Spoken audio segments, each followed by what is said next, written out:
Assalamualaikum warahmatullahi wabarakatuh. Hai teman-teman, perkenalkan nama saya Ajeng Pratiwi. Saya dari Universitas Sains Al-Quran Wonosobo, Jawa Tengah.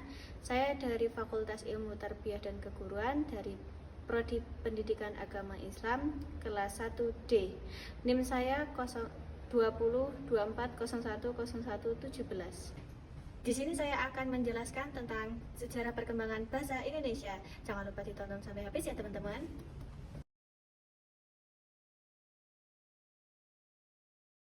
Setiap hari dalam semua proses komunikasi tentu Anda akan senantiasa menggunakan bahasa, baik bahasa asing atau bahasa Indonesia. Semua memiliki sejarah dan akar yang cukup menarik untuk ditelusuri. Sejarah Indonesia sebenarnya bukan dimulai berasal dari kesepakatan pemuda saat momen Sumpah Pemuda, namun jauh sejak abad ke-7 silam. Tapi bagaimana mungkin ini terjadi? Bukankah bahasa Indonesia secara alami lahir pada tanggal 28 bulan 10 1928 pada saat momen Sumpah Pemuda? Secara faktual, memang bahasa Indonesia kemudian secara resmi dijadikan sebagai bahasa nasional pada momen tersebut. Namun, jika dilihat dari awal perkembangannya, khasnya Indonesia justru lebih jauh dari tahun 1900-an. Seperti yang disebutkan tadi, perkembangan bahasa Indonesia sudah dimulai sejak abad ke-7, sejak masa perdagangan dan awalnya justru berasal dari bahasa Melayu era perdagangan pada abad ke-7. Sejarah bahasa Indonesia dimulai dari era perdagangan abad ke-7, menggunakan bahasa Melayu sendiri tidak terbatas pada kawasan Nusantara saja, namun menyeluruh pada kawasan Asia Tenggara. Kala itu, bahasa yang digunakan sebagai bahasa perhubungan bangsa-bangsa yang berdagang di Asia Tenggara adalah bahasa Melayu. Banyak sekali bukti otentik yang dapat dijadikan dasar antara lain prasasti Kedukan Bukit, Bukit Talang Tua, hingga Kota Kapur. Bahasa yang digunakan pada prasasti tersebut adalah Melayu kuno.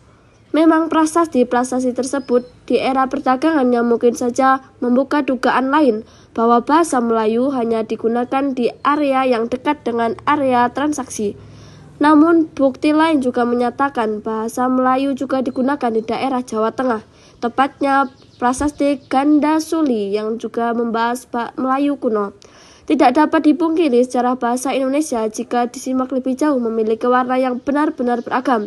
Berangkat dari bahasa utama Melayu kuno seiring perkembangan zaman, masyarakat di berbagai belahan Nusantara juga berinteraksi dengan bahasa-bahasa dan kebudayaan lain.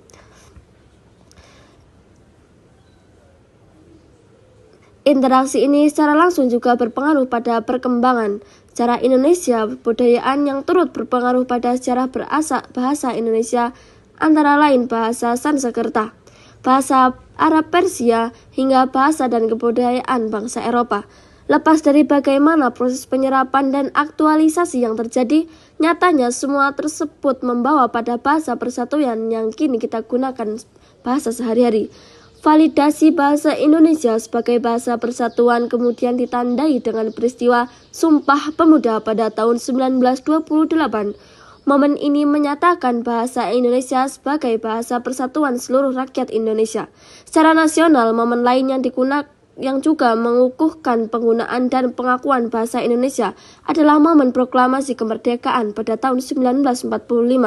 Sejak awal kemunculannya, Indonesia memang merupakan bangsa yang kaya akan warna budaya tradisi. Tidak heran jika hingga saat ini heterogenitas yang dimiliki negara kita menjadi satu kekuatan besar yang membuat bangsa Indonesia tetap dapat bersaing di kancah dunia internasional. Demikian tadi ulasan singkat mengenai sejarah bahasa Indonesia, semoga bermanfaat.